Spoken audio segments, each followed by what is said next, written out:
Muy buenas tardes. Saludar a los senadores Velázquez y Sandoval. Secretaría, tenemos cuenta. Presidente, para la presente sesión asiste doña María Pilar Iturrieta, que es la jefa del Departamento de Derechos Humanos y Seguimiento Legislativo de Senadis. Muchas gracias, señor secretario. Fuera de micrófono le pedí autorización y acuerdo al senador Velázquez y al senador Sandoval para poder recibir a la Fundación Ronda. Así que me gustaría partir con ello. Hoy día tenemos dos proyectos en la tabla. Si quieren, siéntense y ahí les explico un poquito, un par de comentarios. Sobre la cuenta, ¿tienen algún...? Yo quiero, antes de darle la bienvenida oficial a la Fundación Ronda, yo quería hacer un punto de una información que nos llegó. Algunas cosas quizás las voy a leer, pero entre el 2018 y el 2025 más de 11.800 adultos mayores quedaron hospitalizados, sin que sus familias los fueran a buscar. Se busca transformar este abandono en un delito sancionable con un proyecto de ley que crea el registro de deudores, retenciones automáticas y sanciones. Estas cifras documentadas por la ONG Mente Sana mediante solicitudes de transparencia reflejan un fracaso en nuestros vínculos familiares y del rol protector del Estado. Específicamente, obviamente, busca la responsabilidad que tienen los hijos, las familias, en relación a la cantidad de adultos mayores que se hospitalizan y que nunca más los van a buscar, que algunos de esos adultos mayores tienen que los hospitales mismos designar habitaciones, camas, para poderlos mantener ahí hasta que se les encuentra de alguna manera algún hogar, algún domicilio que los pueda recibir, y que hoy día prácticamente a través de faltas de fiscalizaciones, a través de políticas públicas que no vayan directamente y de manera sancionatoria, ejemplar, a la búsqueda de estos familiares que dejan abandonados justamente a estos adultos mayores. Y como último dato, datos del Servicio Nacional de Adulto Mayor, SENAMA, refleja que solo el 2023 se presentaron más de 9.000 denuncias por maltrato o abandono a adultos mayores, muchas de ellas contra sus propias familias. Asimismo, cifras del Instituto de Nutrición y Tecnología de los Alimentos indican que un 32% de los adultos mayores está en riesgo nutricional y un 16% vive la inseguridad alimentaria. Entonces, quería poner este punto sobre la mesa. Yo creo que algo también que creo que no hemos conversado sobre el tema de la poca dignidad con la que viven muchos adultos mayores, que justamente a través del abandono, a través de ni siquiera poder alimentarse de manera correcta, y que obviamente las familias hoy día o las personas que deberían estar a cargo en primera instancia no lo están haciendo, y que finalmente, insisto, o no existen políticas públicas, leyes que sean realmente, que vayan en la búsqueda de estos tipos de delitos, o simplemente nosotros estamos obviando y normalizando una situación que se está produciendo a nivel país, a nivel hospitalario, que obviamente no permite que los espacios para personas que lleguen con alguna urgencia médica tengan cama, tengan lugar, y si no, y contra eso justamente se está recibiendo y manteniendo gente, adultos mayores, que no debieran estar ahí una vez que entraron por alguna urgencia, pero después, ya estando, entre comillas, sano, debieran estar en un lugar que los acoja, les dé amor y principalmente su propia familia. Entonces quería poner ese punto. No sé si senadores Sandoval y Esteban tienen algún comentario, alguna sugerencia que podamos hacer como comisión, oficiar, ponernos a disposición, y obviamente quizás hablarlo con la presidenta Campillay, de que busquemos, quizás, señor secretario, proyectos que vayan justamente en esta línea y que pueden estar pendientes de verse en un primer trámite, en un segundo trámite, y que a la larga yo creo que le demos urgencia justamente a una tremenda problemática que no se está visibilizando, está presente, y que lamentablemente en una de esas, si la sabemos, la estamos normalizando. No sé si Esteban, o sea, David. Sí, ¿no? Yo creo que sin duda es un drama humano, social relevantísimo. Hay algunas menciones, algunas ideas en algún minuto dado. Yo recuerdo una, por ejemplo, de la internación forzosa de adultos mayores a centros sin que, contra su voluntad. Y hay, hay varias mociones, me refiero, respecto de ese particular. Ahora, evidentemente que el drama que afectan a mayores con el envejecimiento, que ya por todos conocido, Cuando uno habla con las organizaciones en general, todas ratifican de que nuestro país no está preparado para lo que significa, ¿verdad? La atención adecuada, digna de personas que no queremos que estén al margen de las redes naturales de acompañamiento, que evidentemente es la familia, y ante la ausencia de ello, de ciertas redes institucionales formales, y cada cierto tiempo incluso nos enteramos por la prensa de abusos, y muchos de estos son la punta del iceberg, porque la vergüenza que tienen muchos mayores de denunciar, porque a quienes tienen que denunciar no son las personas abstractas, son sus propios familias directas. Entonces, hay asociado también ese efecto que evidentemente es una situación humana súper compleja, y me parece válido que podamos diseñar alguna estrategia, ver qué proyectos están, qué proyectos están de alguna manera que apunten en esta tarea, y si falta hace alguno, bueno, veamos que esa es la tarea precisamente que pudiéramos corregir en ese sentido. Así que me parece un tema relevantísimo que pone usted, presidente, en la discusión, una realidad evidente, y creo que no deberíamos nosotros, obviamente, taparnos los ojos frente a este tema y ver todo lo que sea posible para tratar de avanzar en ese tema. Incluso más, me acuerdo que en la tramitación de la ley de envejecimiento había un aspecto que dice relación con la Defensoría de los Mayores, donde había diversas iniciativas sobre ese particular, y que bueno, ahí estamos entrampados, usted sabe, con esa norma. O sea, me decían que ayer también lo sacaron de la tramitación, hay algunas discusiones sobre algunos aspectos de esa ley que ha generado alguna suerte de inquietud por parte del Ejecutivo, particularmente lo que hizo relación con el contrato especial de mayores. Pero sí, presidente, yo agradezco la disposición como el tema, creo que es válido ponerlo hay un tema humano que evidentemente hay que tratar de ver cómo enfrentarlo. Muchas gracias, David. Perdón, Esteban. Gracias, presidente. Bueno, el tema que usted coloca es una realidad, y que no, y si no es por los medios de comunicación en algunos casos, y hay instituciones que están trabajando hace bastante rato con esto, que descarnadamente muestran lo que está ocurriendo, a veces no pasamos más allá, digo, de algún proyecto de ley, legislamos, pero nuestro país en general a este tema y a otros no tiene la sensibilidad, y yo no sé si eso pasará, se está viendo a todo nivel.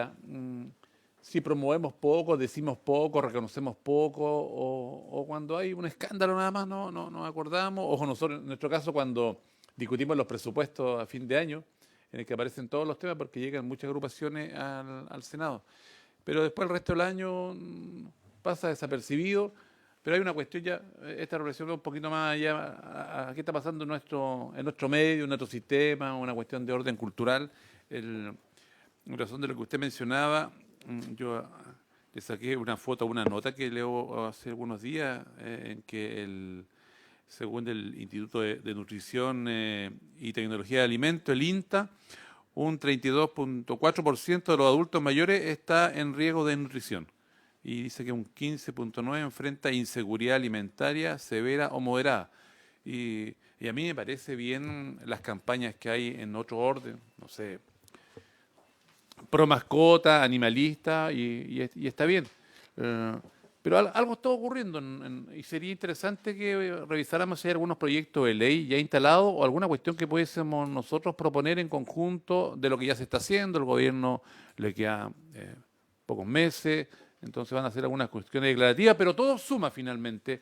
En este tema tratemos de poder elaborar a lo mejor alguna iniciativa lo más transversal posible, profunda en este sentido, directa, y colocarlo como aporte.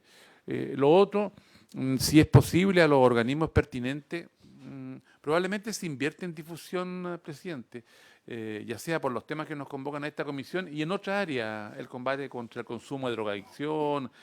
Usted mismo lleva adelante políticas como para promover el ejercicio y la vida saludable, pero nos falta decirlo, ¿cierto?, en los medios de comunicación. En las radios antes escuchábamos reflexiones, cuando te dicen un par de conceptos medios crudos, te llegan. La televisión, las redes sociales, pero había ausencia de aquello. Cuando hay ausencia de aquello, otros ocupan esos espacios. Entonces también como para tenerlo presente en algún instante y estar repitiendo a los estamentos que cuentan con los recursos para la publicidad necesaria. Si habláramos todos los días que para los niños que es tan importante consumir fruta y verduras todos los días, con bonito ejemplo, pedagógico ejemplo, probablemente eso sería muy eficaz. Así como hoy día se está promocionando no sé qué regalo para el papá, el marketing ocupado, utilizado, dependiendo de la inspiración y orientación, puede ser muy útil. A ver si también por ahí podríamos dejar anotados algo como pendiente para las tantas visitas que nos llegan y sugerirles. Gracias, presidente. Muchas gracias, Esteban. Damos la bienvenida al senador Insulza también. Sobre estos puntos, y ahí yo creo que pasamos la cuenta, no sé si el senador Insulza también va a querer comentar algo al respecto, ahí le pasé una pequeña minuta de este punto vario que pusimos sobre la mesa. Y que justamente tomo las palabras finales de Esteban en relación a que yo creo que los problemas los vemos, la ciudadanía en general, y insisto, los normalizamos o simplemente no nos metemos en el problema y seguimos avanzando por el lado. Pero yo creo que parte de nuestra responsabilidad, de nuestro deber como miembros de esta comisión es justamente visibilizar esos problemas, pero también trabajar en ellos y a la larga no quedarnos solamente con lo que se expone acá, que yo creo que es muy importante lo que decimos acá, pero también que nosotros quizás nos unamos, esto no tiene un color político, en que estamos trabajando por la discapacidad, por nuestros adultos mayores, por todo lo que cubre esta comisión. Entonces, está el asesor de la senadora y presidenta de la Campilla ahí. Entonces, quizás dejar este punto de alguna otra forma para que exista una nueva revisión junto con la Secretaría sobre los proyectos que están hoy día pendientes sobre esto, de avanzar en fiscalizar, sancionar, etcétera, de que las familias tienen que hacerse cargo de sus adultos mayores y no dejarlos en pleno abandono y que sea el Estado finalmente quien tenga que gastar recursos, gastar todo tipo de cosas que no corresponde a nivel insisto, yo le llevé un caso hospitalario de tantos adultos mayores que son abandonados ahí y no los pueden tirar a la calle y hoy día están usando espacios que son para urgencia hospitalaria, lo están usando en un cuidado de adultos mayores que no está el hospital justamente para eso. Lo que decía justamente el senador Sandoval también lo volvemos a tomar y volvemos a ver que hay una falta de compromiso con este gran proyecto y tan importante que es del envejecimiento positivo.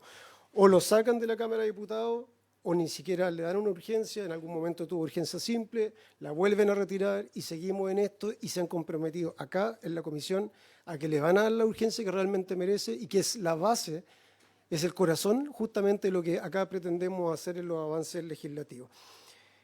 No sé si el senador quiere hablar o... Ya, entonces pasamos a esta nueva cuenta que de alguna otra forma yo ahí les pido, María José, que para la próxima ojalá lo puedan coordinar con la presidenta, ya porque obviamente no los iba a dejar afuera, feliz de escucharlos, pero a la larga yo no venía hoy día de jefe de equipo acá, entonces, y por eso tuve que pedirle también a Senadis que pudiesen coordinar de qué se trata el punto que nos quieren hacer. Ya entonces, luego de usted y para el orden de la comisión vendría la lectura del primer proyecto que está hoy día en tabla, que tenía que venir al Ejecutivo a hablar sobre eso, se excusaron, así que solamente va a ser la lectura del proyecto y luego de eso pasamos al segundo proyecto que viene ahí una representante del Senadis como tal. María José, entonces, de la Fundación Ronda, tiene la palabra. Muchas gracias, presidente, senadores. Ya esta, yo creo, tercera vez que vengo a esta comisión y esta yo creo que va a ser la última por este tema, espero, porque ya es la medida más desesperada que podemos tener como organización. Somos una fundación, no voy a ahondar porque ya nos conoce la mayoría, pero llevamos más de 10 años de vida como organización y el año 2023 la directora regional de Senadis Los Lagos nos solicita hacernos cargo de una residencia que iba a quedar sin sostenedor, sin ejecutor más bien, que es una residencia de personas con discapacidad mental. Nosotros nunca habíamos tenido una residencia, pero todas las otras fundaciones le habían dicho que no a esta directora regional. Y nos hicimos cargo a partir de julio del 2023 de la residencia que hoy día se llama Transformarse, ex Casa Nazaret del Arzobispado de Puerto Montt y que está en la comuna de Puerto Montt. Y nos hicimos cargo y le dijimos desde el minuto 1 que aprenderíamos, que somos, bueno, yo como fundadora soy cristiana, no íbamos a dejar a la gente en la calle, pero que no teníamos recursos para sostenerla, ni un peso. Se lo dijimos muy explícito, quedó por escrito por todas partes, que necesitábamos que fuera plata por plata y nosotros nos hacíamos cargo y heredábamos el equipo de la residencia que ya estaba ahí. Eso finalmente, supuestamente era lo que iba a suceder. Senadis ya tenía vista una casa que había visto con una corredora, nos entregaron la casa, que ya era parte del acuerdo, que teníamos que arrendar esa casa, y el día de la instalación nos entrega el presupuesto Senadi y nos damos cuenta en la misma reunión en las oficinas de Senadi en Puerto Montt que lo que habían hecho para mostrarnos que el presupuesto estaba cuadrado era sacar el ítem del arriendo disminuyendo el de alimentación. En síntesis, quedábamos todos los meses con 3 a 5 o 7 millones menos de lo que decía el presupuesto. Lo levantamos en el acto y nos comprometieron que esta plata iba a llegar por el municipio de Puerto Montt, por el GORE de los Lagos, cosa que no ha pasado hasta la fecha. Ese momento fue el caso Convenios, donde era el más involucrado, era el GORE de los Lagos. Nosotros le dijimos, nosotros por el GORE no vamos a recibir plata directa porque no podemos arriesgarnos más si es que nunca hemos ejecutado una residencia, que lo hagan a través de Senadis, y eso no sucedió. Quedó mandado un proyecto de 130 millones de Senadis al GORE de los Lagos, no sucedió, y a fines de diciembre del 2023 la directora regional de los Lagos que nos llevó renuncia. Le pidieron la renuncia más bien, y eso también fue una reunión que sostuvimos durante todo el 2023 con el exdirector Daniel Concha. Estaban todos involucrados, todos atentos, los correos de actas de minutas, estaba claro que esto era por el GORE, se iba a financiar, no pasó. Arrastramos de una deuda más de 100, 200 millones de esa fecha al momento. Nos sostuvimos porque las residentes empezaron a evolucionar, tuvieron más tránsito a la vida independiente, una de ellas se compró una casa, otros entraron a trabajar. Hemos visto una evolución porque hemos hecho un trabajo increíble con el equipo de profesionales de la residencia, que muchos tampoco tenían las competencias técnicas y fuimos elevándolas, generando un trabajo con ellos, trayendo nueva gente, generando alianzas comunitarias. Hoy día ellos están insertos en la comunidad, están en el centro de Puerto Montt con los vecinos, vecinas, etcétera. Pero ¿qué pasó? Que sostuvimos esta situación hasta diciembre del año pasado, con millones de audiencias de ley de lobby, con la ministra, con el exdirector, con quien se les ocurra, nos reunimos para ver cómo se resolvía. Nosotros operamos todo el año pasado, además de la deuda, operamos con plata de nuestro bolsillo. Recién obtuvimos en enero del 2025 toda la subvención de marzo a diciembre de 2024. Lo pagamos de nuestro bolsillo, siendo que una fundación no tiene capacidad crediticia, sacando de nuestros ahorros, de donde no teníamos, dejando de hacer programas por la residencia. Y en noviembre y diciembre le dijimos al exdirector que no podemos continuar, porque se venía la renovación en marzo. No podemos continuar si esto no se renueva, en enero. Y nos llega un mail donde se exige que nosotros renovemos el convenio por 2 meses, que se extienda. Fue unilateral. No, de hecho, al punto que nosotros teníamos la gente a plazo fijo, porque era el segundo convenio y se renovó automáticamente. Y la nueva directora subrogante, Karen Astorga, toma cuando sale el director, muy ejecutiva ella, nos ha solucionado más que todo el resto que ha estado en Senadi, pero de todas formas le dijimos, Karen, no podemos continuar, no tenemos los recursos. Venía la renovación, tuvimos un aumento unilateral de 2 meses y después venía la renovación, ellas estaban viendo lugares con bienes nacionales, justo sale la directora, fue todo ese problema. Bueno, cuento corto, no hay lugares para nosotros, tuvimos que buscar una nueva casa porque además la casa que ellos nos habían encontrado, que Senadi nos obligó a arrendar porque así fue, se caía a pedazos. Gracias a Dios encontramos una casa al frente, un poco más barata, la arrendamos y le dijimos a la directora subrogante, no podemos continuar, se lo fuimos a decir presencialmente y proyectamos el nuevo convenio que postulamos mientras ella buscaba soluciones. Y tenemos un déficit proyectado de 160 millones por 3 años de convenio, 5 a 7 millones mensuales, que no podemos continuar. Febrero y marzo son 16 millones de déficit por este cambio unilateral de alargue del convenio.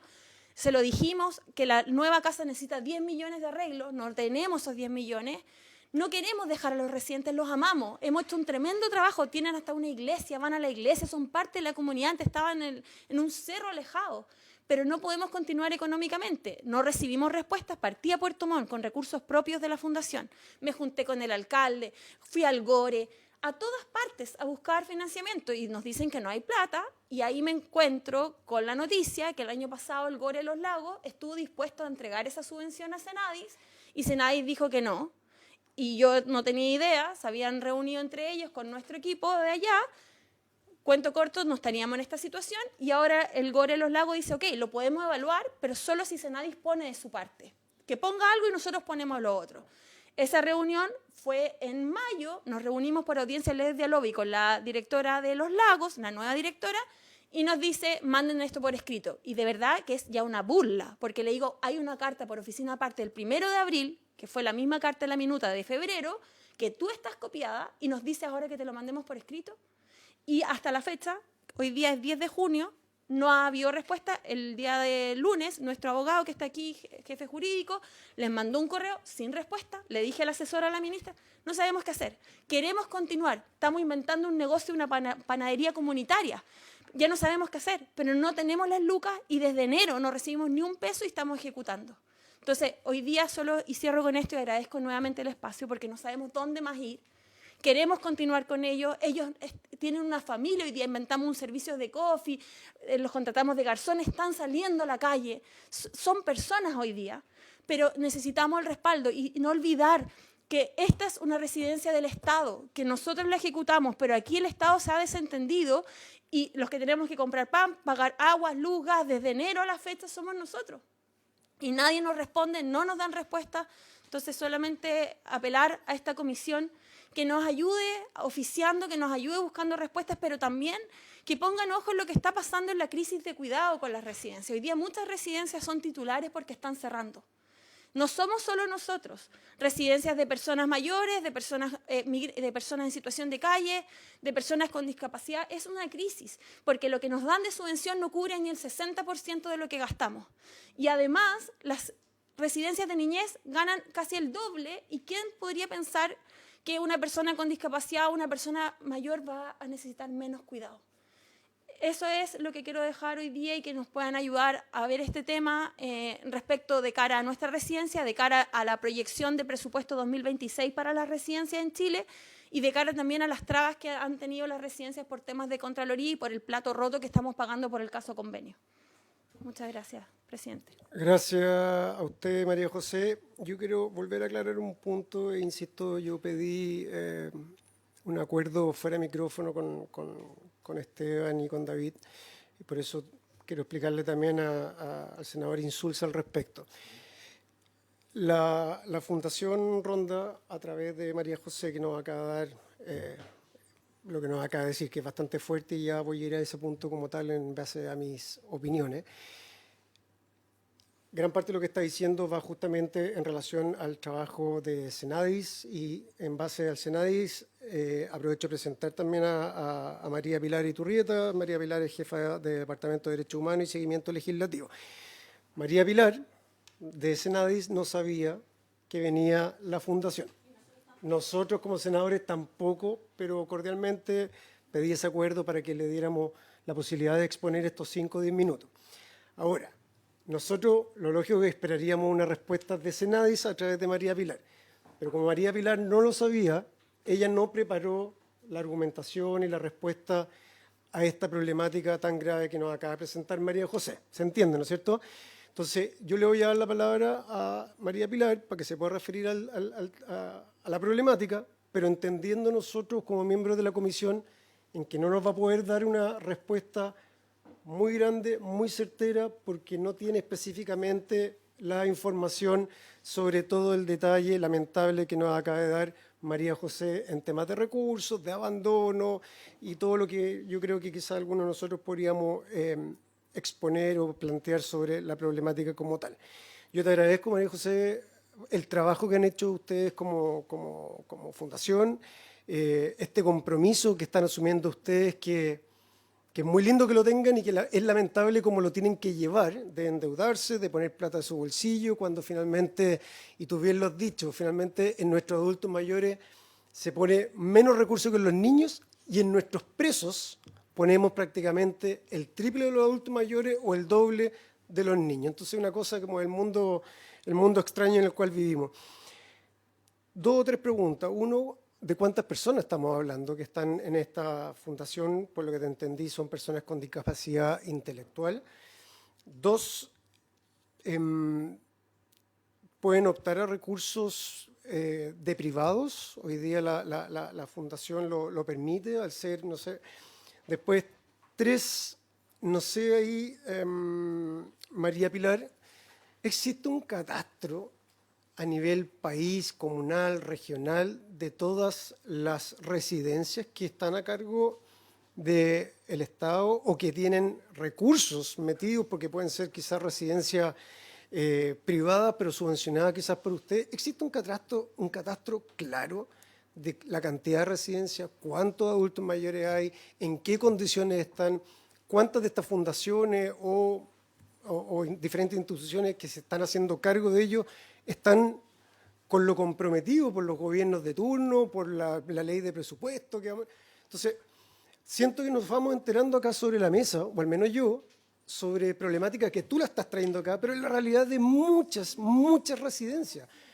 ¿Cachai? Entonces, si no te recibíamos hoy día, gracias al acuerdo que tomamos, nos enteramos, ya sé que es tercera vez que vienes, pero vuelves con una problemática que la vuelves a poner sobre la mesa, que tú estás teniendo esa posibilidad, pero además estás representando a muchas otras residencias a lo largo de Chile. Entonces, siento que estamos trabajando o escuchando problemáticas y que o quedan acá o queda a criterio también de quizás de los senadores de la región, de la comuna, etcétera, para que pueda ejercer quizás algún tipo de presión. Nosotros no tenemos la herramienta fiscalizadora, pero ¿cómo avanzamos? Y en ese sentido yo te pido, María Pilar, tú como parte de Senadis, que nos hagan llegar información. A la biblioteca también que nos haga llegar información. Pero la biblioteca quizás no maneja datos duros de la realidad que se está viviendo el día de hoy. No puede hacer temas de políticas comparadas con otros países, qué se debiera hacer, etcétera. Pero ¿cómo actualizamos esa información? ¿No está, sin echarle culpa a los gobiernos detrás? ¿Cómo estamos hoy día? Desglosado, informado, quizás la misma región mía de Biobío, 33 comunas, quizás no sé muy bien lo que está pasando en Alto Biobío con la residencia o lo que está pasando en Quilaco, en Quilleco, etcétera. Y para eso quizás, a mí por lo menos me gusta dar todo el tema de los números y los datos en general y actualizados, porque nos quedamos de nuevo con lo que pasó en el último censo, lo que pasó en el último no sé qué. Entonces, esos son mis puntos que quería plantear. No sé, senadores, si quieren hacer algún tipo de pregunta, que la acumule tanto de la Fundación como también María Pilar como representante del Senado, y después le damos la palabra a María Pilar para que le responda a María José y ojalá también algunas consultas que podamos hacer nosotros como senadores. Senadores, dejo la palabra. ¿Nadie por ahora? Ok, senador Insulza. Ya, María Pilar, tiene la palabra. Bueno, en primer lugar, muy buenas tardes, saludarlos a los señores senadores, a María José también, a todo el equipo de la comisión. Creo que para poder dar cuenta de esta temática quisiera, en primer lugar, agradecer el punto que hoy trae a colación María José a partir de una situación bastante crítica, ¿cierto?, de una residencia en la comuna de Puerto Montt. Pero esta temática que hoy plantea está vinculada con una discusión muy importante que poco se ha dado en nuestro país, vinculada a la institucionalización de las personas y específicamente de ciertos grupos más vulnerables de nuestra población. El proceso de institucionalización se vive desde temprana edad. Y por eso hoy en nuestro país existen residencias, por llamarlo cierto de alguna forma, que están bajo el alero, cierto, del Servicio de Protección Especializada de la Niñez, es decir, que agrupan a niños, niñas y adolescentes hasta los 18 años de edad. Luego también existen residencias que están focalizadas a la población adulta con discapacidad y es ahí donde surge el programa Modelos Residenciales para Personas Adultas con Discapacidad del Servicio Nacional de la Discapacidad, pero también ya en el ciclo de las personas mayores comienza y surge, ¿cierto? Aparece la oferta programática del SENAMA, el Servicio Nacional del Adulto Mayor, que también tiene residencias o que financia residencias para personas mayores de 60 años y más. De esta manera, entonces, lo primero que tenemos que tener claro es que el proceso de institucionalización puede estar presente durante todo el ciclo de vida de una persona. Y es, además, desde el Estándar Internacional de Derechos Humanos, una situación que debiera darse de manera excepcional, es decir, solo en aquellos casos graves, ¿cierto?, cuando las personas no tienen una red de apoyo o una red familiar que pueda permitirles satisfacer sus necesidades más básicas, vinculadas con la habitabilidad, ¿cierto?, la alimentación, el vestuario, etcétera. Cuando eso no se puede cumplir por las redes de apoyo, las redes más cercanas, entonces, por cierto, que se requiere una respuesta desde el Estado. Y desde ahí entonces es que surgen estas distintas ofertas programáticas desde la primera infancia hasta la población mayor. Con respecto al Servicio Nacional de la Discapacidad, lo que puedo señalar hoy es que efectivamente Senadis desde el año 2019 ejecuta este programa Modelos Residenciales para personas adultas con discapacidad, es decir, su población objetivo va de los 18 a los 59 años. Senadis no tiene residencias propias, sino que ejecuta este programa con terceros ejecutores, como por ejemplo Fundación Ronda, y hace transferencia de recursos a través de convenios que hasta el año pasado eran convenios anuales, ¿cierto?, sujetos obviamente a la aprobación de recursos vía ley de presupuestos. Desde este año, ¿cierto?, se comienzan a suscribir convenios por un ciclo de 3 años, considerando que estos programas son de continuidad, es decir, existe alta demanda y poco egreso desde el programa. Ya los cupos nuevos, entre comillas, que se van generando son principalmente por fallecimientos de personas que ya están en las residencias, pero no hay una rotación que permita ir generando nuevos cupos. Esto significa entonces que Senadis, a través de con esta red de organismos colaboradores, va suscribiendo convenios y en el caso de Fundación Ronda esto es lo que ha ido ocurriendo. Ha surgido una problemática de acuerdo a los antecedentes que logré recabar en este momento con las boletas de garantía asociadas a la suscripción del convenio y es algo que, tal como dijo María José, está en conocimiento de nuestra autoridad. De hecho, hoy, por lo que me informaron desde el servicio, hubo una reunión con el gabinete y la Jefatura de Administración y Finanzas para poder encontrar alguna solución financiera a la problemática que está planteando hoy María José. Más detalles de eso, tal como yo le decía a ella antes de la comisión, lamentablemente no puedo entregar porque no he participado directamente en esas tratativas, pero sí es una problemática de la cual el servicio está en pleno conocimiento y está buscando alternativas de solución que van por la vía financiera.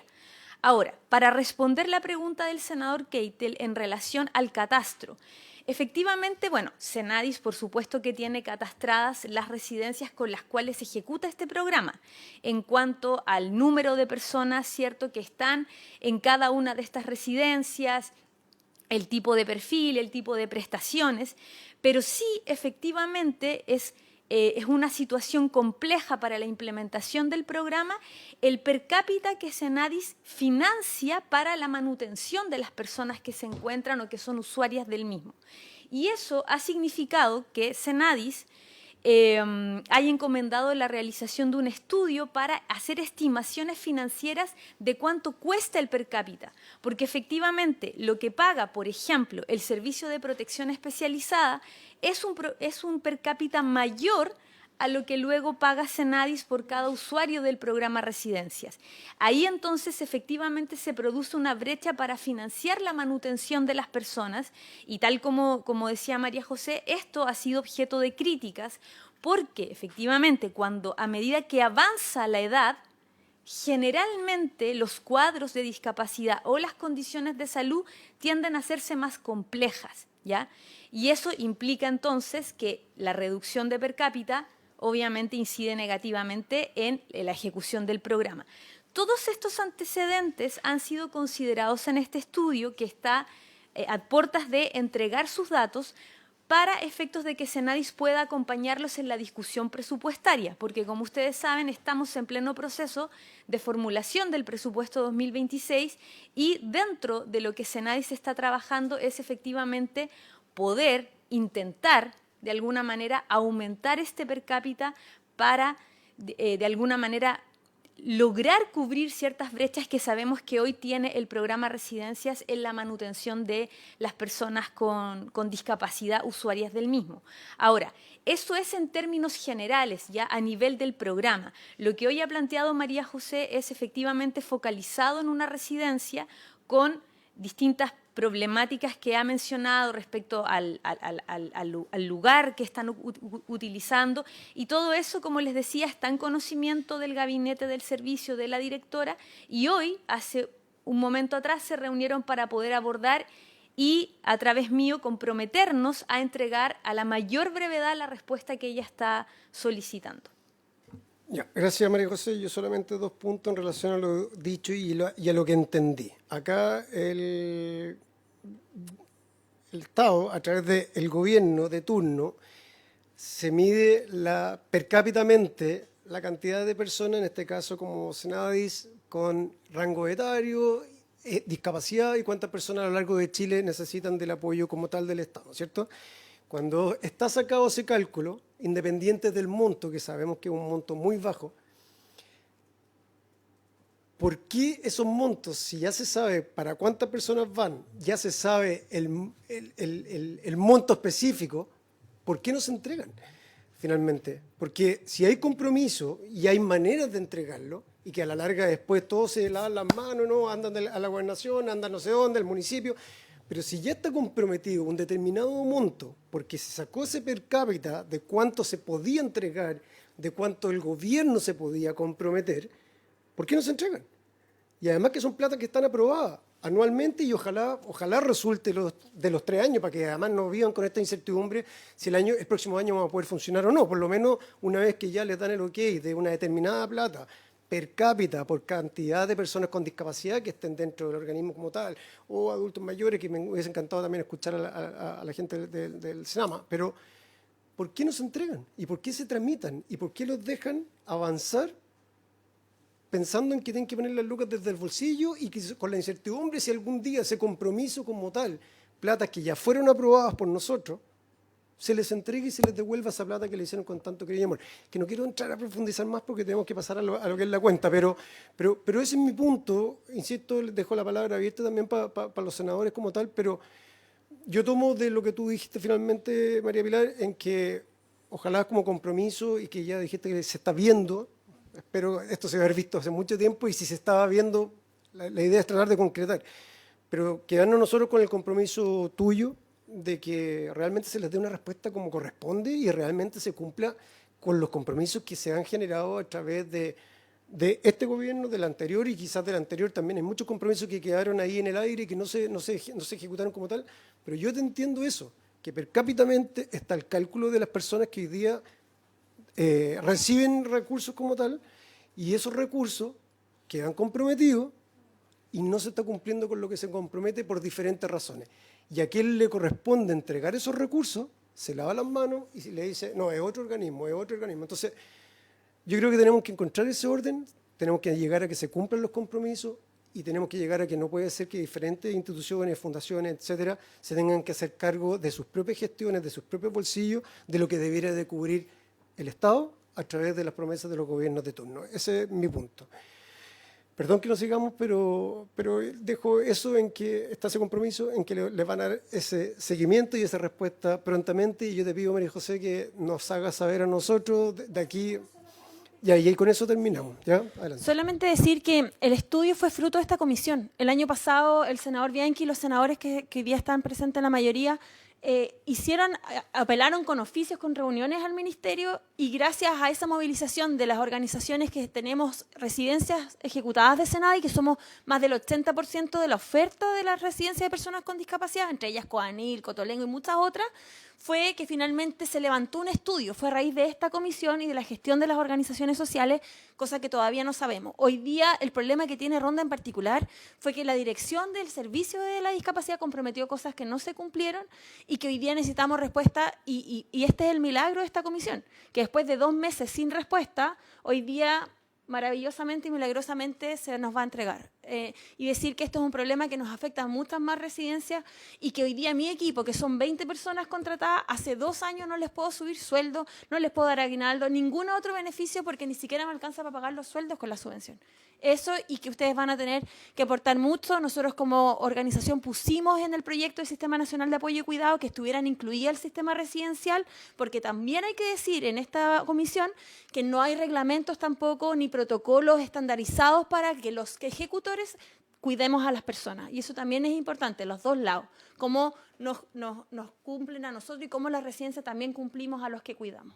Muchas gracias, presidente. Gracias a ti, María José, y ojalá le pueda hacer llegar de aquí a 2 semanas más a la presidenta Campillay el que se obtuvieron o no obtuvieron la respuesta para nosotros de alguna otra forma poder generar más presión y entre todos logremos avanzar. Insisto, es la realidad de usted, pero es la realidad también de muchas a lo largo de Chile. María Pilar, y porfa, y ahí pasamos al primer punto de la tabla que necesitamos avanzar. Sí. Gracias, senador. Bueno, para responder su consulta en relación a la entrega de los recursos, a partir de los convenios del año 2025, que van por un ciclo de 3 años, hoy se están transfiriendo los recursos a ciertos ejecutores, como por ejemplo Cobanil, Cotolengo, ya están recibiendo los recursos.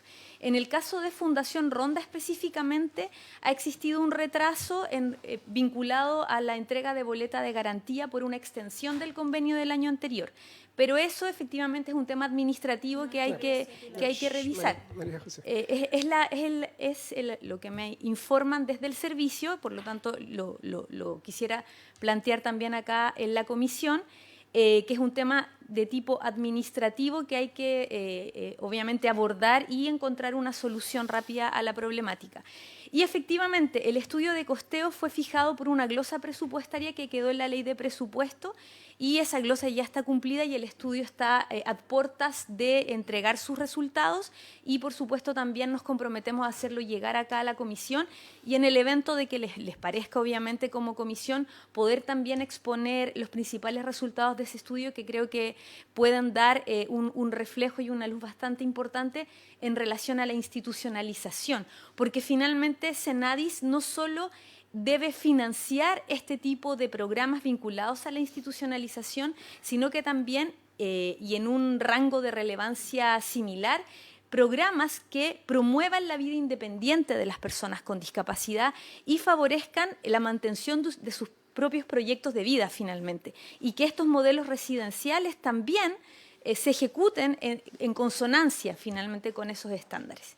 Eso, muchas gracias. Muchas gracias, María Pilar, y muchas gracias, María José. Y haznos saber, por favor, a través de la presidenta Campillay, cómo va el compromiso que acaba de hacer la representante del Senadis. Señor secretario, pasamos al primer punto de la tabla para que le dé lectura y, como no va a haber, bueno, dejo ahí la palabra a algún senador que quiera referirse quizá a este primer punto de la tabla como proyecto. Si no es así, pasamos inmediatamente al segundo proyecto de la tabla, que está la representante del Senadis para hablar al respecto. Primer punto de la tabla. Presidente, sobre el boletín 10.522 y otros refundidos, que está en segundo trámite constitucional y que modifica el Código Penal para sancionar como estafa calificada el engaño orientado a obtener de adultos mayores la suscripción de mandatos u otros títulos que afecten su patrimonio. Quería hacer presente que en sus tablets se encuentra la presentación del abogado y profesor de la Universidad Católica del Norte, señor Juan Pablo Castillo, quien concurrió a esta comisión el 5 de julio del año 2021, cuando los integrantes de la misma eran los honorables senadores señora Goich y señora Órdenes y señores Chaguán, Quinteros y Sandoval. En atención a los cambios que ha sufrido la composición de la comisión y al tiempo transcurrido, voy a leer un resumen de lo que dijo el profesor Pablo Castillo. Indicó que el proyecto de ley en discusión es muy atendible en el sentido que en el derecho penal español, por ejemplo, existen en materia de estafa ciertas formas calificadas o agravadas que apuntan a casos como los que se plantean en las distintas iniciativas.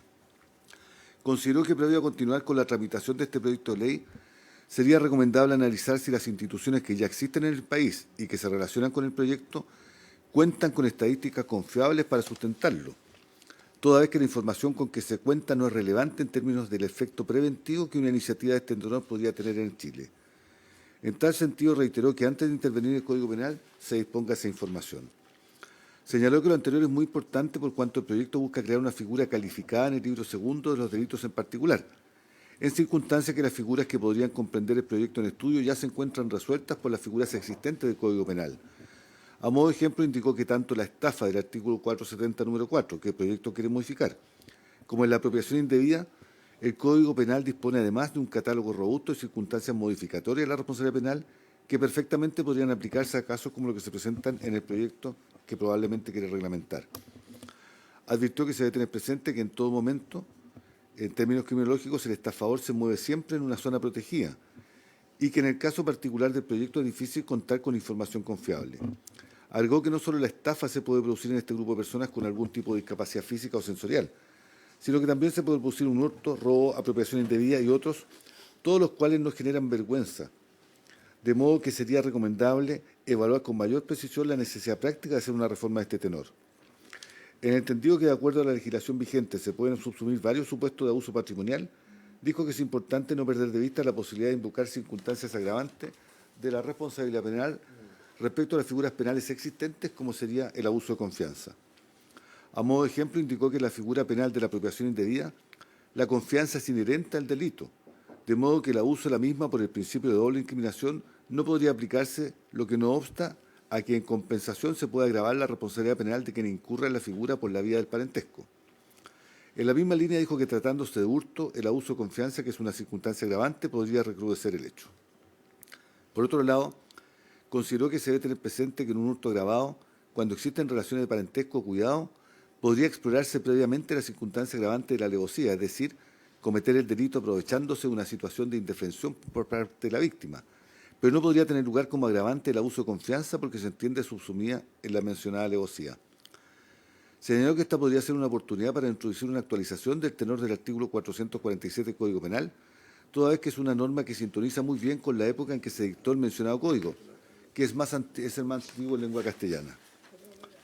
Recalcó que otra opción que podría explorarse y que sería compatible con introducir esta figura del hurto agravado y más amigable con el Código Penal, que no debe perderse de vista si introducir una disposición común en un tenor similar al que figura en la actualidad en el inciso segundo del artículo 470, número 11, a propósito de la administración desleal, de modo que se extienda a todas las figuras posibles en que se dé un abuso patrimonial, de modo que se complemente la contraexcepción prevista en el artículo 489 que se pretende ampliar.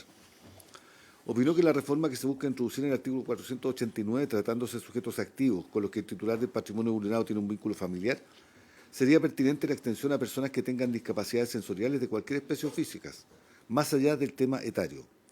En tal sentido, dijo que también se podría grabar la figura con el parentesco con la víctima. Señaló que el proyecto trata de defraudaciones que no tienen origen en un engaño, que es lo característico y lo que define las estafas, sino que tiene como origen un abuso de confianza, que no es lo mismo. Agregó que en este caso el delito de apropiación indebida se caracteriza porque el familiar o quien retira, por ejemplo, el dinero de la pensión, altera la tenencia legítima que por mandato tenía sobre esos dineros, incorporándola dolosamente. Precisó que a diferencia de la estafa, en la apropiación indebida la voluntad surge después. En cambio, en la primera existe siempre un engaño previo a la víctima, de modo que sugirió hacer una mirada más omnicomprensiva de los casos que podrían ir mermando el patrimonio de un adulto mayor, porque la apropiación indebida no es el único. Respecto a algunos elementos que componen el delito de apropiación indebida, dijo que confirman que un caso como el que se plantea el proyecto es mucho más compatible con el artículo 470, número 4, toda vez que el mandato al que se refiere el proyecto puede quedar comprendido en la comisión o administración, que son variaciones de aquel. Añadió que la referencia a cualquier otro título en el cual podría quedar incluido el depósito reitera la amplitud del delito previsto en el 470, número 1, es decir, aparentemente no existe ninguna hipótesis referida en el proyecto que ya no esté cubierta por las formas de relación jurídica legítimas a las que se refiere la apropiación indebida. En cuanto a los verbos rectores del delito de apropiación indebida, apropiarse y distraer, señaló que ellos encajan perfectamente con la hipótesis que a parecer tiene en consideración el proyecto, dado que el familiar o cuidador mandatario que cobra la pensión del adulto mayor mandante puede distraer dichos fondos cuando les da a ellos un uso distinto al acordado. Sobre el objeto material de la apropiación, consideró que no existe inconveniente para reconducir los casos en que discurre el proyecto porque la apropiación indebida debe recaer en dinero, efectos o cualquier otra cosa mueble, De modo que si en cambio el abuso patrimonial se tradujera en formas extremas de postergación al interior de la vivienda, que es lo que busca introducir el número 2 del artículo 6 bis de la Ley 20.066, habría que explorar si se configura o no una usurpación. Indicó que el dolo de la apropiación indebida debe formarse en el sujeto activo con posterioridad a la recepción legítima del bien mueble, pues si éste obtuvo la entrega por medio de engaño, esta conducta no constituye apropiación indebida, sino estafa. Enseguida sostuvo que la redacción propuesta puede inducir a ciertas confusiones desde la perspectiva del momento consumativo. En cuanto a la estafa, el 470 número 4 se consuma no solo cuando media un engaño para suscribir un documento, sino cuando fruto de este el titular del patrimonio experimenta un perjuicio económico. En cambio, el proyecto consideró que se podría desprender que la consumación tiene lugar con la mera celebración del mandato, lo que mutaría el carácter del delito de resultado material y lo convertiría en un delito de peligro. Recalcó que esto se podría volver particularmente delicado desde el punto de vista técnico-legislativo, pues por mandato constitucional los tipos penales deben ser claros y determinados respecto a las conductas prohibidas. Para finalizar, manifestó que, desde su punto de vista, las medidas más eficaces para contrarrestar estas situaciones no son penales, sino que, dado a la información criminológica, es más probable que sea una institución pública, como por ejemplo el Senama, que se haga cargo de casos de abuso patrimonial contra un adulto mayor, a que el hecho sea conocido por el Ministerio Público, a partir de una denuncia particularmente tratándose de estafas, considerando el factor vergüenza que afecta a la víctima, por lo que sugirió explorar esas medidas de fiscalización preventiva antes de intervenir la legislación penal. Después de esta intervención, el honorable senador Sandoval hizo presente que estas situaciones son de frecuente ocurrencia y que es necesario profundizar el estudio de la iniciativa. Muchas gracias, señor secretario. Yo, quizá liderando la mesa, me encantaría, y con el acuerdo de los senadores presentes, que nos pueda enviar esa documentación quizá a nosotros y a nuestros asesores.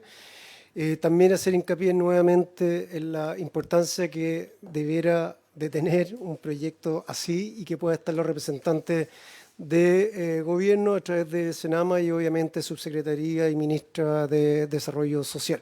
Yo creo que es importante que puedan dar su opinión acá, y hoy día, por X razones, ninguna de las tres personas que estoy proponiendo están acá presentes. Yo entiendo que alguien puede tener problemas, pero saben que la comisión la estamos sesionando los días martes a esta hora, y yo creo que es importante que puedan estar acá, y claramente no podemos obligar, pero esta invitación yo creo que lleva de fondo una obligación que corresponde como representante hoy día del gobierno. Senadores, ¿alguna opinión? Senador Insulza. Importante, presidente, la verdad me parece un proyecto fundamental. Realmente la cantidad de estafas de todo tipo que son víctimas, que personas adultas, sea informándoles que alguien de su casa fue víctima de un delito, con lo cual salen de su casa y lo pueden asaltar, o que le pongan dinero por internet porque tienen que ayudar. Mire, hay 1000 formas de estafar gente, que realmente muchas veces la gente se deja estafar, etc., pero también cuando se trata de adultos mayores probablemente se trate de... son mucho más vulnerables a este tipo de cuestiones. Ahora, el problema que tienen los agravantes, claro, es que los agravantes del Código Civil del Código Penal son fundamentalmente relacionados con las circunstancias del delito y con el tipo de delincuente de que se trata. No son en general agravantes respecto a la víctima. También se podría considerar una cosa así, o sea, un delito que sea una cosa más amplia, que sea un agravante el delito cometido contra una persona de mayor de edad o discapacitada o cosas por el estilo. Eso me parece bien a mí, pero me gusta esto respecto del tema de la estafa agravada, porque es lo que más está ocurriendo últimamente, además de los asaltos, ¿no? No olvidemos que hace algunos años atrás legislamos respecto del tema del robo a la salida de los bancos y cosas por el estilo, y en realidad la mayor parte de los asaltados era gente mayor que iba a buscar su dinero. Entonces yo creo que las dos cosas habría que explorarlas, y me parece una buena idea que tengamos una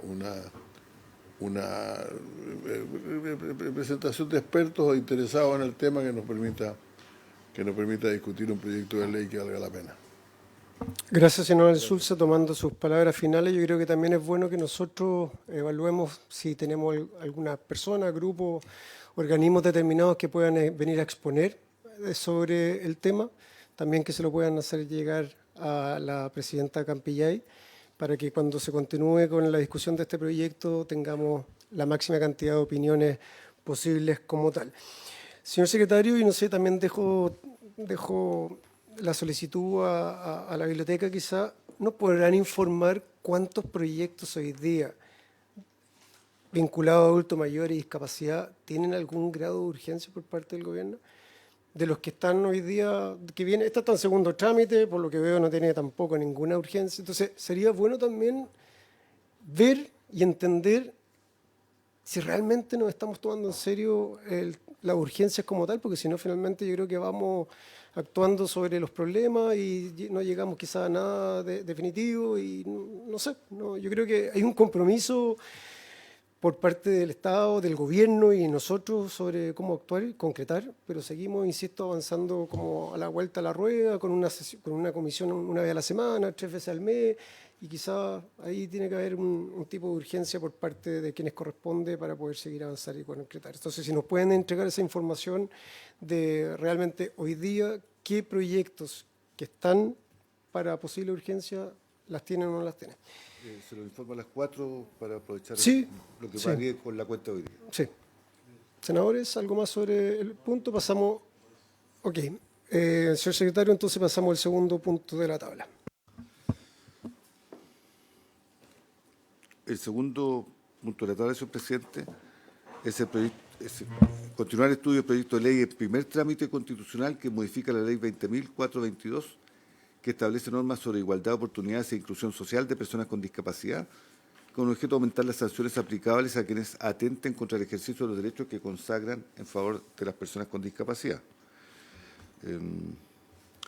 Este proyecto se ha visto en sesiones de 5 de marzo del 2024 y 12 de marzo del 2024. El comparado que tienen sus señorías en sus tablets fue modificado en atención a que la ley también fue modificada en tiempo intermedio. Para este proyecto se encuentra presente la jefa del Departamento de Derechos Humanos y Seguimiento Legislativo de Senadis, doña María Pilar Iturrieta. Señor secretario, solo para recordar a los miembros de la comisión, ¿quiénes han venido a exponer sobre este proyecto, tanto en las dos fechas, el 5 y el 12 de marzo? Respecto a este proyecto, intervino la ministra de Desarrollo Social y Familia, doña Javiera Toro, y el director nacional del Servicio Nacional de Discapacidad, entonces, don Daniel Concha. Perfecto. María Pilar, entonces, tiene la palabra. Muchas gracias. Bueno, efectivamente, en marzo del año 2024, el Servicio Nacional de la Discapacidad vino a exponer sobre el proyecto de ley que modifica la ley 20.422 con el objeto de aumentar las sanciones aplicables a quienes atenten contra el ejercicio de los derechos que se consagran en favor de las personas con discapacidad. Esta es una moción que tiene por objeto aumentar las sanciones por discriminación que se funden o motiven en la discapacidad de las personas y perfeccionar entonces la regulación que hoy está vigente con respecto a la acción especial por discriminación en razón de la discapacidad que contempla el artículo 57 de la ley 20.422, que es la Ley General de Inclusión de las Personas con Discapacidad. Tal como lo mencionamos ya en la ocasión anterior, Senadis estima que este es un proyecto positivo, estamos de acuerdo con esta moción, sin perjuicio de lo cual queremos presentar algunas observaciones de tipo formal y de fondo también al proyecto para efectos de poder sugerir ciertas mejoras. En ese sentido, entonces, y considerando el articulado del proyecto de ley, el primer artículo que se modifica es el artículo 57, que establece la acción especial por discriminación en razón de la discapacidad y que se tramita ante los juzgados de policía local frente a acciones u omisiones arbitrarias, ¿cierto?, que supongan amenaza, perturbación o privación en el ejercicio de los derechos que esta ley, ¿cierto?, la 20.422, consagra en favor de las personas con discapacidad. En ese sentido, el proyecto de ley incorpora algunos ajustes a la redacción actual para establecer como legitimado activo para ejercer la acción a las personas con discapacidad que sean objetos de estas amenazas, perturbaciones o privación de derechos. Al respecto, en cuanto a las observaciones del servicio, en primer lugar, hacer presente, ¿cierto?, que el proyecto de ley elimina, tal como se puede ahí apreciar en el comparado, elimina el encabezado de la norma que... Perdona que te interrumpa, pero quería justo y había notado, es imposible para nosotros llegar a eso. Entonces, dos cosas. Uno, yo creo que es importante siempre, bajo mi punto de vista, en que lo que se va a presentar siempre lo envíen antes, ojalá, a nosotros y a Secretaría.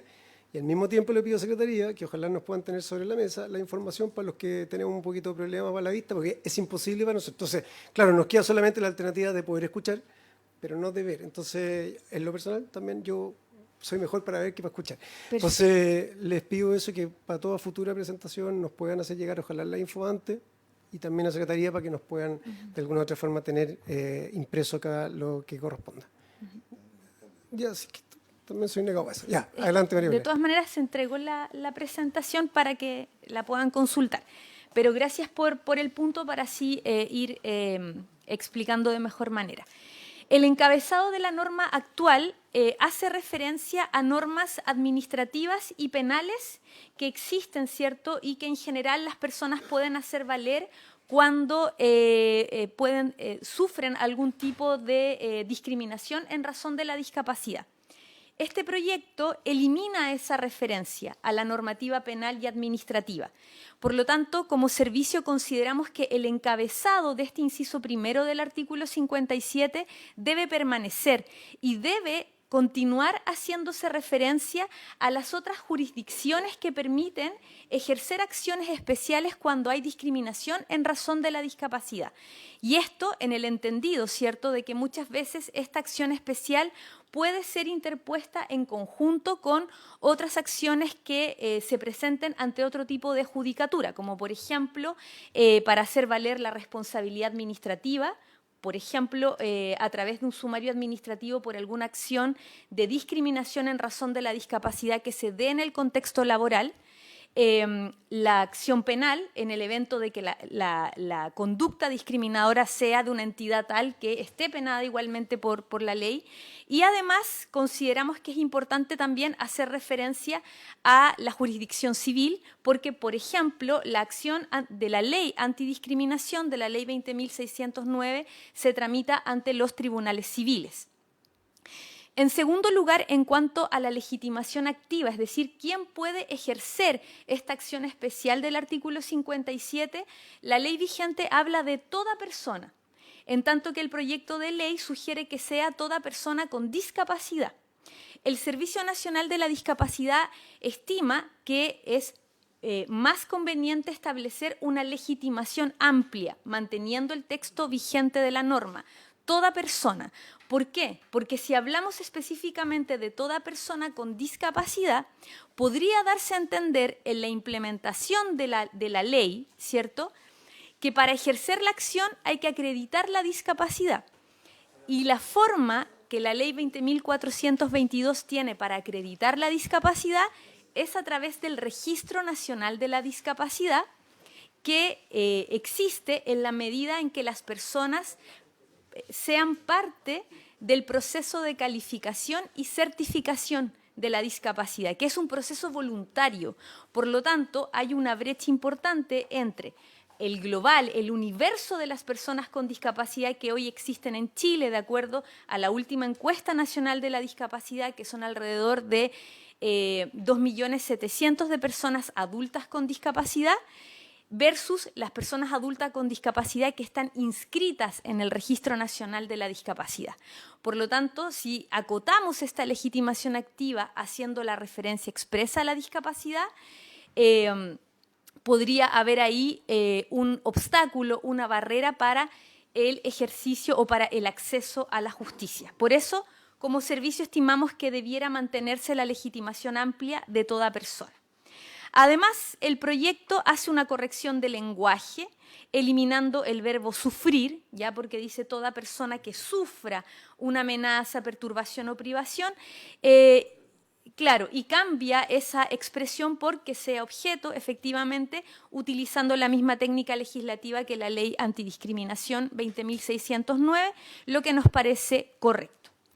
De esta manera, entonces, para el Servicio Nacional de la Discapacidad, este artículo 57 debiera quedar redactado sin perjuicio de las normas civiles, administrativas y penales.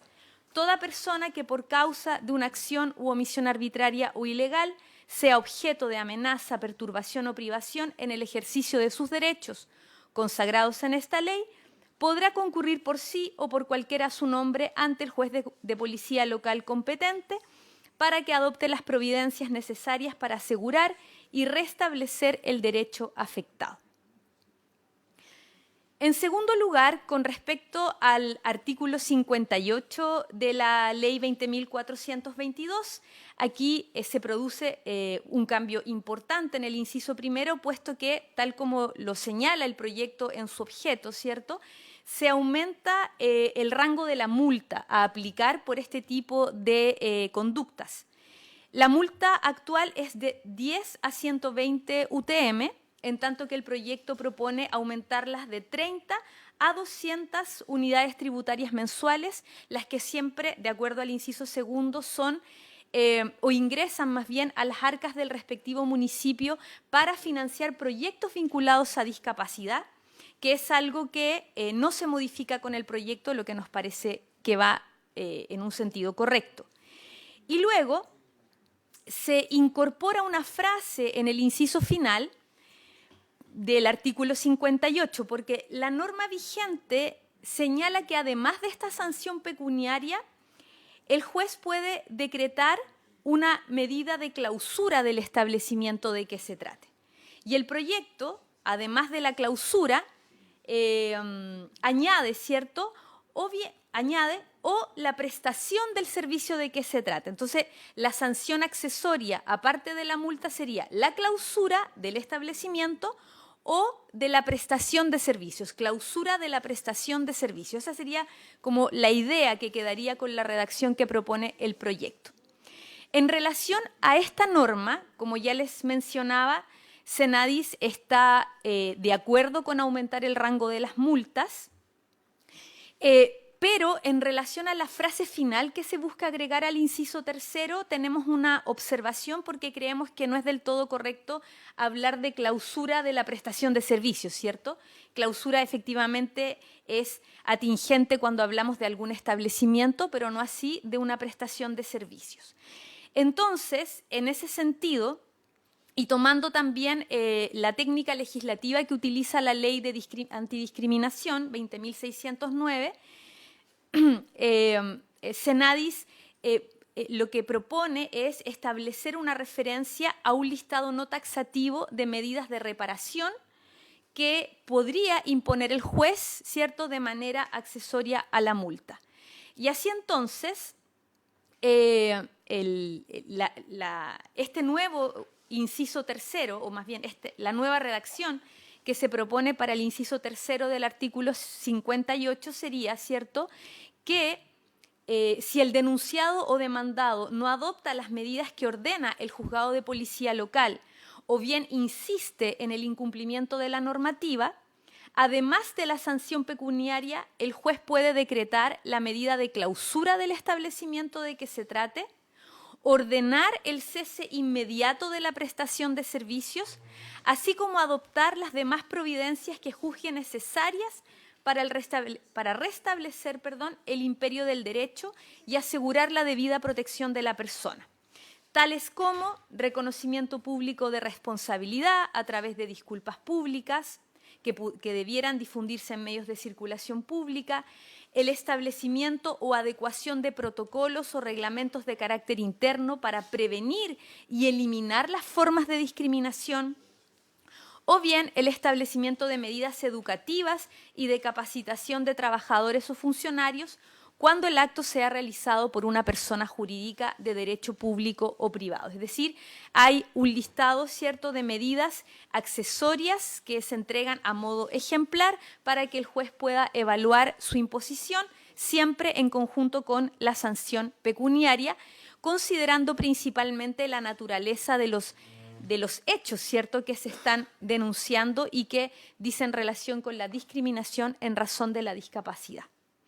Por último, el proyecto de ley también modifica el artículo 59 de la ley vigente, incorporando un inciso tercero nuevo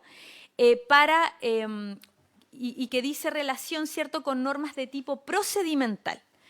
Porque cuando se ejerce la acción especial del artículo 57 de la ley 20.422 por actos de discriminación, acciones u omisiones de discriminación en razón de la discapacidad, la norma vigente establece que esta acción se tramita ante los juzgados de policía local conforme al procedimiento que establece la ley de juzgados de policía local, mandatando la adopción de ajustes de procedimiento, que es lo que corresponde cuando litigan personas con discapacidad. Pero además el proyecto de ley lo que busca, ¿cierto?, es incorporar una regla que altera la carga de la prueba, ¿ya? Y que establece que cuando los antecedentes aportados por el denunciante arrojen indicios suficientes de la discriminación vivenciada, corresponderá al denunciado acreditar los fundamentos de las medidas adoptadas y de su proporcionalidad, es decir, que pueda acreditar la persona denunciada que aquella medida que adoptó, ¿cierto?, esa acción u omisión finalmente no es arbitraria ni ilegal, pero ahí se produce una alteración de la carga de la prueba. Quien tiene que acreditar eso es el denunciado y no la persona que ejerce la acción. Senadis está de acuerdo con este nuevo inciso tercero y con esta nueva regla procedimental de alteración de la carga de la prueba. Estimamos que es una regla que va en consonancia con las medidas de acceso a la justicia que se promueven por el Comité sobre los Derechos de las Personas con Discapacidad y que además utiliza una técnica legislativa que ya existe en nuestra legislación, específicamente en el artículo 493 del Código del Trabajo, en el procedimiento de tutela de derechos fundamentales, cuando se produce, ¿cierto?, ahí vulneraciones de este tipo de derechos de la parte trabajadora, es la parte empleadora denunciada la que tiene que acreditar los fundamentos de la medida que adopta.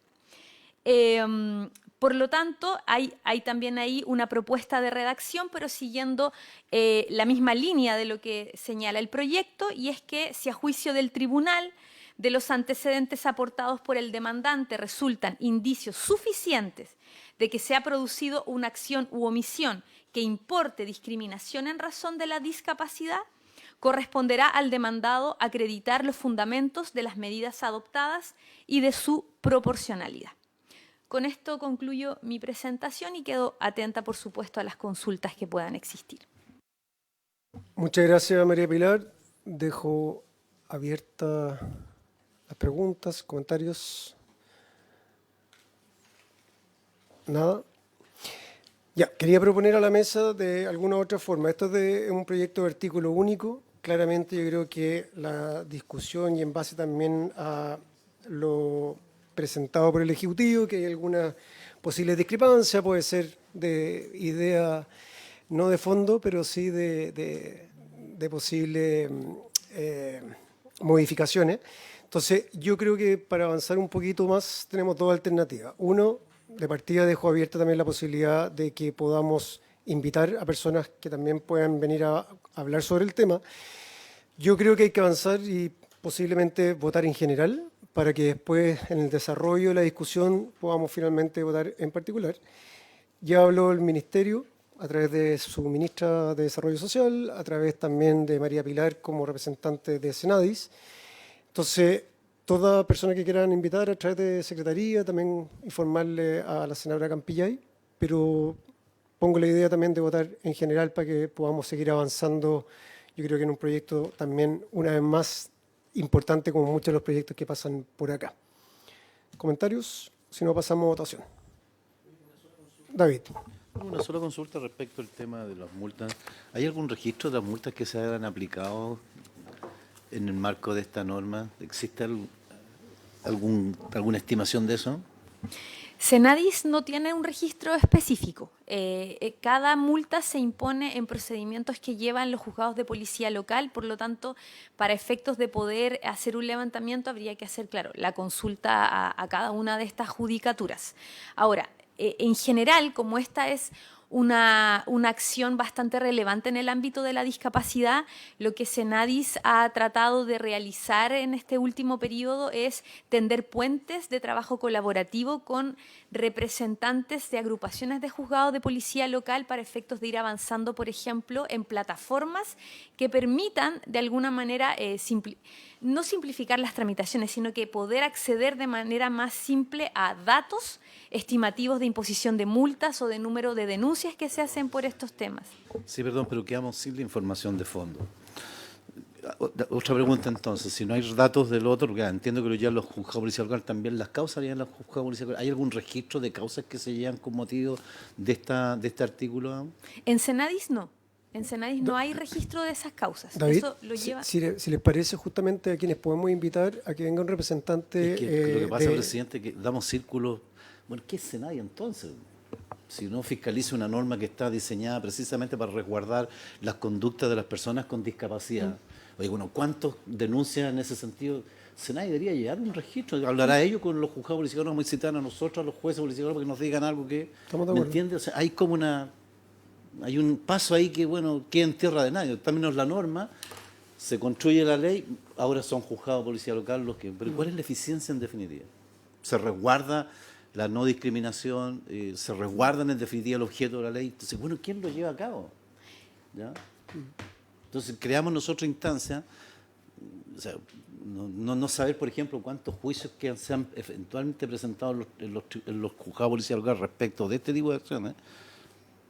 Bueno, ¿cuál es la eficiencia entonces? ¿Cuál es el control que se lleva? ¿Me entiendes? Sí. Claro, vamos a invitar a lo mejor... No. Porque además dice otra norma adicional que esos recursos van a beneficio de los municipios para impulsar acciones vinculantes, ¿verdad?, para prevenir el mismo objeto. Entonces queda la segunda acción. ¿Qué han hecho los municipios? Vamos a invitar a la Asociación de Municipios, ¿me entiendes? Siempre quedamos con esa vuelta patinando en el tema. Sí, muy buen punto, María Pilar.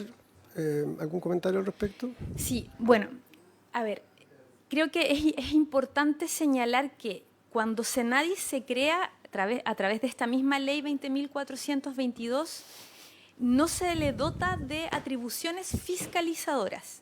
Y esa es una situación que efectivamente genera muchas críticas, no solo en esta instancia, sino que también en la sociedad civil, por ejemplo, en cuanto al real rol que puede tener el servicio para velar, ¿cierto?, por la implementación efectiva de las normas que se vinculan con discapacidad.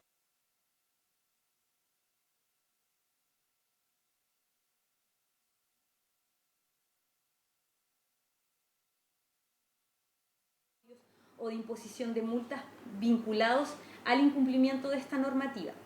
Ahora, sí es importante igualmente tener presente la necesidad de que la discapacidad sea un elemento transversalizado a nivel de accionar del Estado y que no todo lo que se vincula con discapacidad quede radicado exclusiva y excluyentemente en el servicio.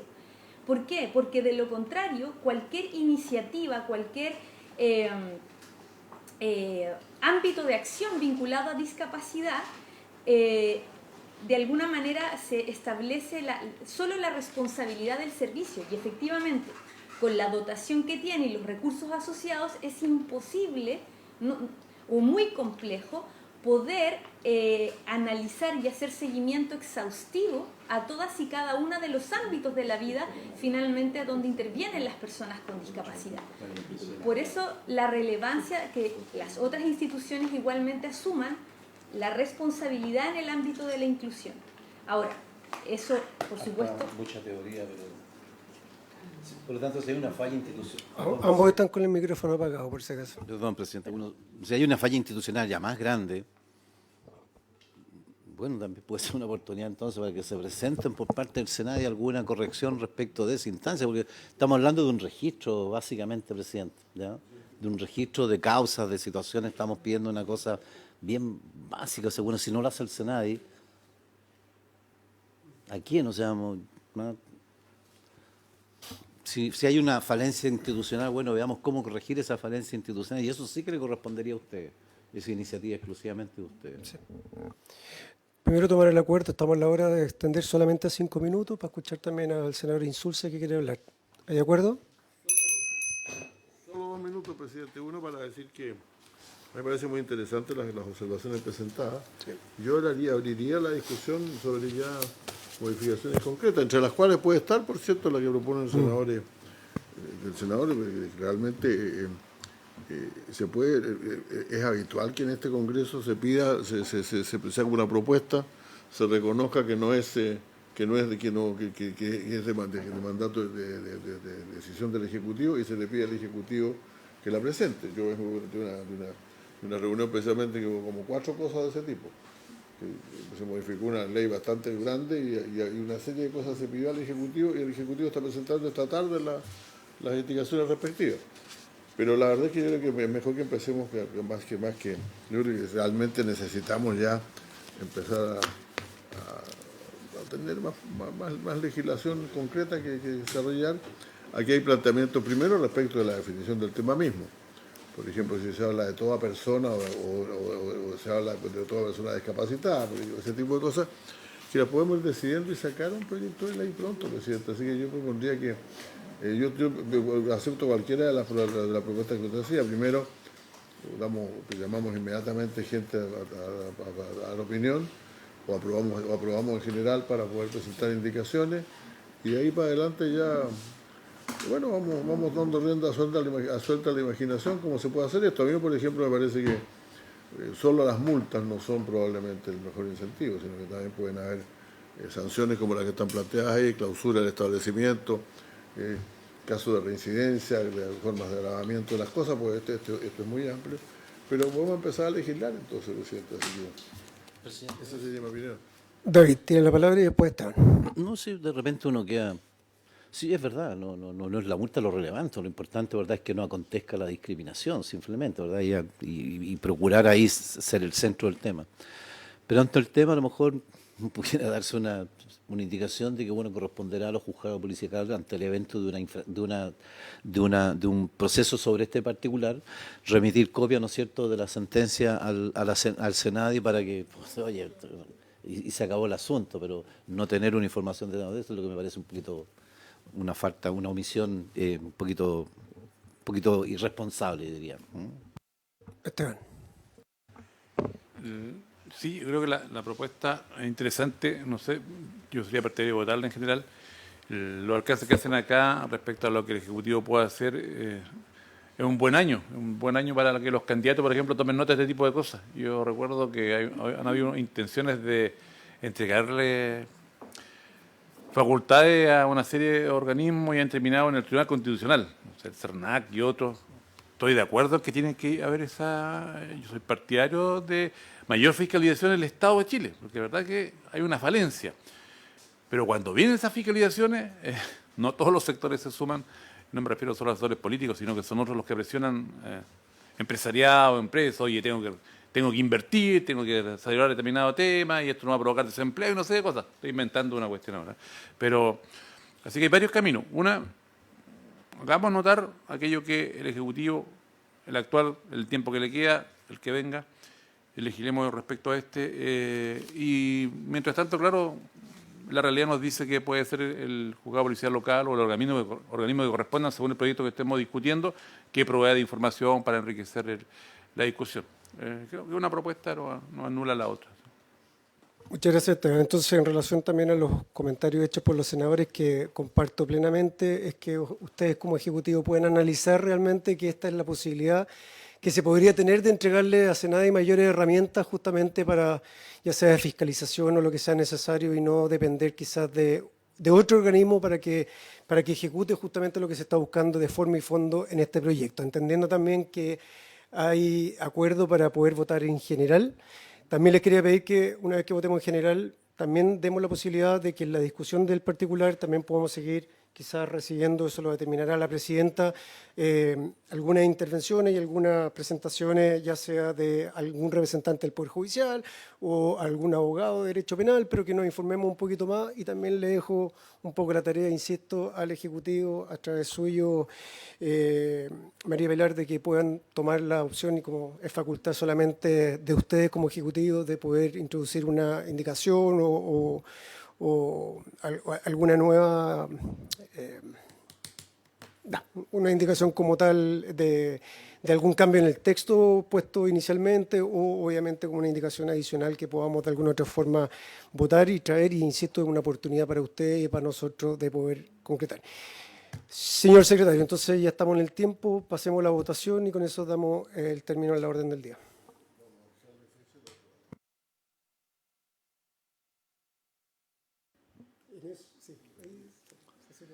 Señor presidente, somete a votación en general el proyecto. Senador Velázquez. A favor, señor secretario. Senador Sandoval. Por favor. Senador Insulza. Señor presidente. A favor. Entonces, aprobado en general por unanimidad 4-0. Aprobado en general, entonces, el proyecto que modifica la ley 20422. Por haberse cumplido el orden del día, se levanta la sesión. Muchas gracias.